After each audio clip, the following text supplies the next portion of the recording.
Yes. Hi, Samuele. My pleasure to meet you. Monte Moore. So, you have made some awards in general for D&D and Magic the Gathering. Yes, Okay. back in maybe the early 2000s, Okay. Onslaught, Odyssey, and Classic 7th edition. Yes. And quite a bit of work in the 3rd edition and 3.5 Yeah. for Dungeons and Dragons. And I got to draw the orc and the troll and the wyvern and do the paintings in the monster manual and Oh. many other books and Many? Dragonlance. Yeah. Wow, that's good. Yeah, it was great because I've been a player of Dungeons and Dragons and games since 1981. Oh, Yeah, old school. Yeah, very old Oh. school. That's not easy. So, okay, that's good. And that's for D&D, right? Yeah. For Magic, we saw that you make Pyroclasm. Yes. Pretty good card. We see that making play like by years. Now he's still playing. Yeah, Modern. great. So that's good. Yeah. And in Legacy. So, what do you feel about making a card for Magic the Gathering in general, for Death Colossus of Magic the Gathering, and the difference by Magic the Gathering and D&D design? Well, there's also one, the size. Sometimes the paintings back then Okay. were small. They didn't want us to work very big, Yes. so the paintings were only like this. Yeah. And because they're shrunk down onto the Limited, card. so- Yeah. Okay. Now with many artists doing mostly digital Yes. art, You do digital or no. I paint? like having the drawings and paintings for Okay. the collectors Okay. to be able to own, especially the Magic and D&D. Yes. People want to own these because they're a piece of gaming history.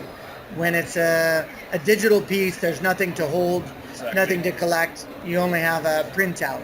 Yes. So it's not so satisfying for me as an artist. Yes.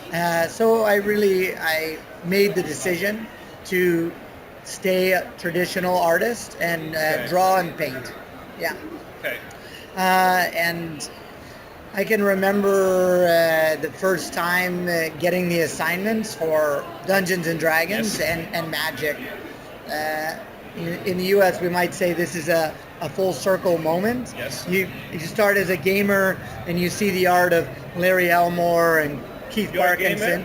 Yeah, You yeah. were? No, still am. Still? Yeah, That's yeah. good. But mostly traditional Okay. because I'm very busy. But Okay, all okay. through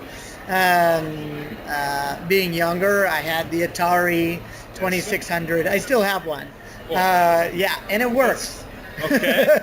That's better. And I have some big stand-up arcade games in my house. Yes. Yeah, so I have one of the arcades that has like 3,000 arcade games, and you can play all the. That's a lot. Yeah, it's a big universal cabinet, 4-person, and you can play. Oh, I want to play Gauntlet, Yes, or I want to let's play do it. Space Ace, or some Defender. I can choose from all the games. Wow, that's yeah. super unique. Yeah, it's fun. But I grew up with this, so I love having arcade games. Yes.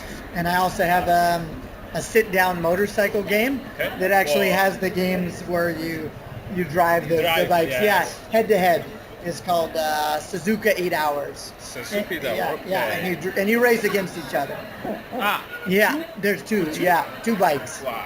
That's good. It is cool because I'm a motorcycle guy. So Yes. and I have 2 Ducati and 1 Moto Guzzi. That's good. Yeah, no, I like the bikes. Wow. Well, do you play Magic? I never found the time to learn more than the basics. Okay. My nephews play. I've done presentations for the Boy Scouts on collecting and things like this Okay. because they use Magic for the collecting patches. But most of what I play is the traditional role-playing games. And I've played, obviously, done many Dungeons and Dragons and also some Pathfinder. Okay. And I guess I like the interaction of everyone around a table, and I like Yes. the dice, and I like Dialogues, figures. Yeah, I just with the imagination. Yes. And because I like playing games, I'm afraid if I start playing a Halo or Warcraft or something like this, okay. that I'll spend too much time. Yes. Because I have so much artwork to do. Yes. That right now I spend 50 to 70 hours per week just doing art. That's a lot. It's a lot, but I love it. Yes. And when so I love it, it's all more so easy. most of my free time is relaxing or doing things away from the studio. And work. Yeah, but so this is why I don't play too much the video games. I like the movies, but I played a lot when I was younger. Okay. And in college, we played a game called Ultima 3. It was Exodus. It was like the best Dungeons and Dragons game at the time. Horrible graphics by today's standards. Okay, no matter what. Yeah. But we would play for 12 hours at a time, and take breaks and make maps and all this. But I don't find as much time for the online or the video gaming today. Yeah. And there's so many games.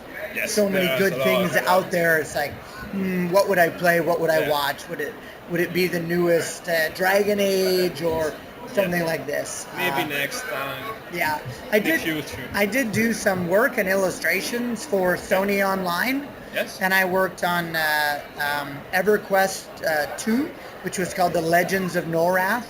Okay. It was an online card game. Yes. And then also I worked on Star Wars Galaxies, which was also that's big. Yeah. And I was doing paintings for that game as well.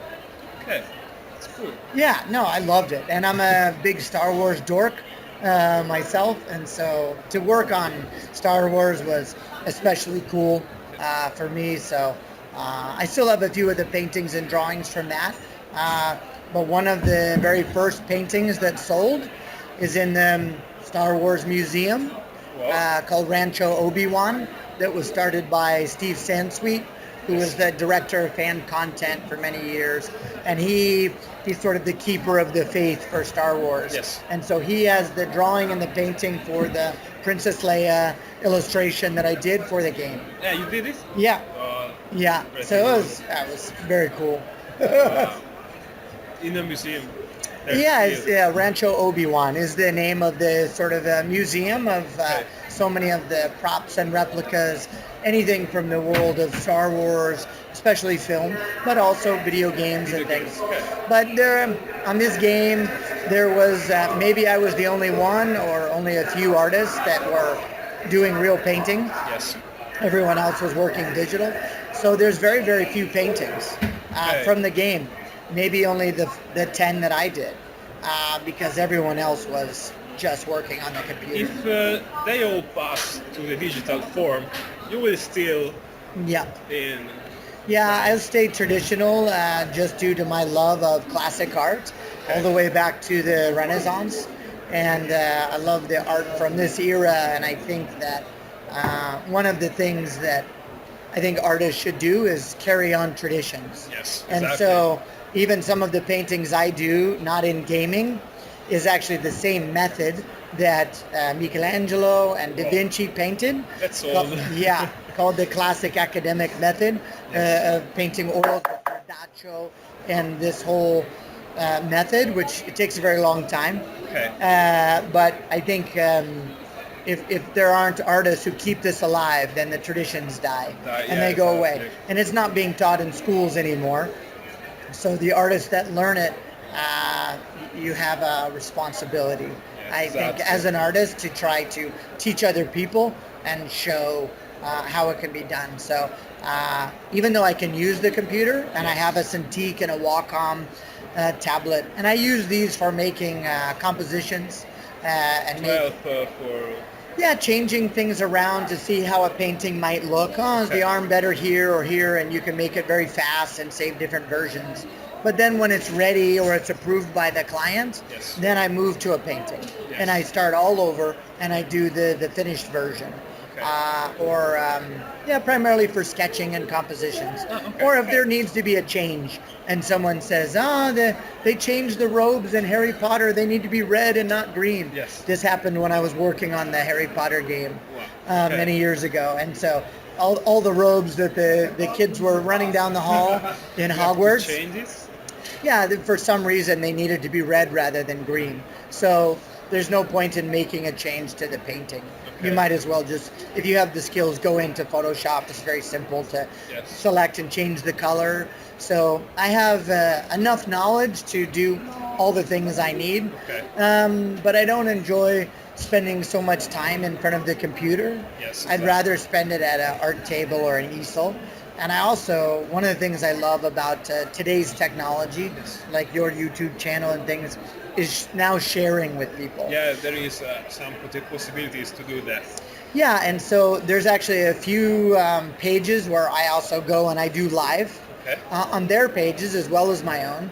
And then I also have a YouTube channel to help other artists. I have some videos on how to help break into the gaming market and comics. That's a lot for the new generation. Yeah, because again, as an artist, I'm a little older now, and I'm trying to pass on the information to help other people, and so I enjoy doing the live videos and then putting them on YouTube as an edited video, so that it inspires other artists and they can learn techniques, because it's not these techniques, they shouldn't be a secret. Yes, right? exactly. And we live more in a world of sharing. And in the past, sometimes artists were like, no, this is how I do it.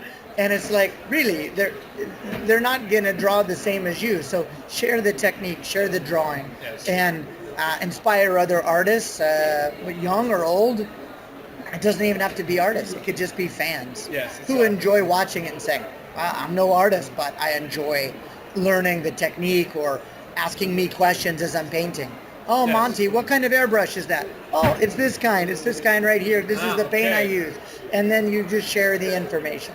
And so the last year or so, I've really enjoyed that. And so I have this big armature over my desk with lights and cameras, and it looks like a transformer, hub with all these things. So I can clip cameras and videos and iPads. That's good. Yeah.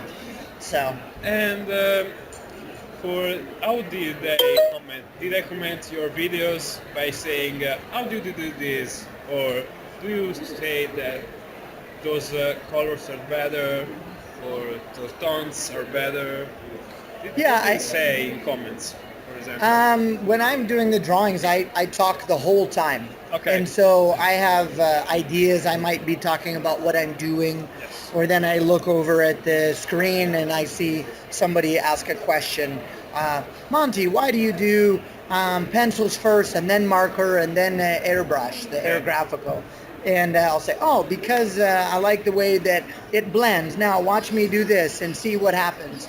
And so it becomes like art class, free art class from professionals. And many other ones, you can watch the work of Lucio Perillo and many other great artists who do regular live videos and demonstrations. And I think it's a great thing that you see going on today. And now it's the whole world. Yes. I might have a fan in China who's watching at the same time as Italy is watching at the same time as Milwaukee. We are connected. To everyone at the same time. And so this is very exciting, and I love that. It's really fun because excuse me. Sometimes artists are insulated. We're in this little studio all by ourselves, working all day like a little hobbit. Yes. And now we can, even though it's not like a convention where everyone's together, but if 20 or 50 or even 5 people are watching at once, it's like you're inviting them into your studio. Yes, to your home. Yeah. Say, look. And sometimes I take the camera. Oh, this is my studio. Oh, I got this in Italy. This came from Japan. Oh, here's in the corner I have a life-size Han Solo in carbonite from the movie. And so I'm like, oh, here's Han Solo over my shoulder. He's keeping me company. And so I share this with the fans. And so, talking about be connected, we are in Lucca. There are so much people from all over, I think, to see games, artists, and all stuffs. What do you think about Lucca this year? I think every year is better than the previous, and this is actually my 10th time. 10th? Yeah, this is my favorite show in the whole world, and so I've over 14 years. I've come 10 times, and now I come as an exhibitor and a little bit as a guest, and I love the performance area. So I'm a performer in the charity art auction, but. It's not just that this show is in Italy and it's in a beautiful place like Lucca, but it's the crew and the organization, it's the performance area, it's where it is, and it all comes together with a unique flavor. Yes. And honestly, in the U.S., the other shows, even San Diego, which I've been to 25 years in a row as an artist, it's just business. Yes. It's just commercial. It's mostly Hollywood. Okay. And there's big things to see, and there's beautiful exhibits, and I get that, but there's not so much soul. There's really no soul to the show. Yes. It's not personal. So for me, it's, living in a hotel room and going and taking the stuff and selling it. And I do get to see friends, and that's the part I enjoy the most, is seeing the same collectors and friends each year. But even many of them don't come anymore because it's expensive, it's commercial, it's hard to get tickets. Be expensive, be more. Yeah, and it's not it's very crowded. It's not enjoyable. And for me, if you said, okay, you're only going to one show this year, what would I choose? Okay. I would choose Lucca Comix and Games. Yeah. Because and we thank you for this. When it's a year I don't come, I'm kind of sad. And that's why I'm usually like, no, next year I come back. Yes. Hold my space, because I love it so much. So, because today is the last day of the show and it's over in a few hours, now I start to get a little sad. Because it means I have to go home. So that's it. Thank you a lot for the interview. You're welcome. And being there. Yes. See you next Grazie. time. Thank you. Grazie. Ciao.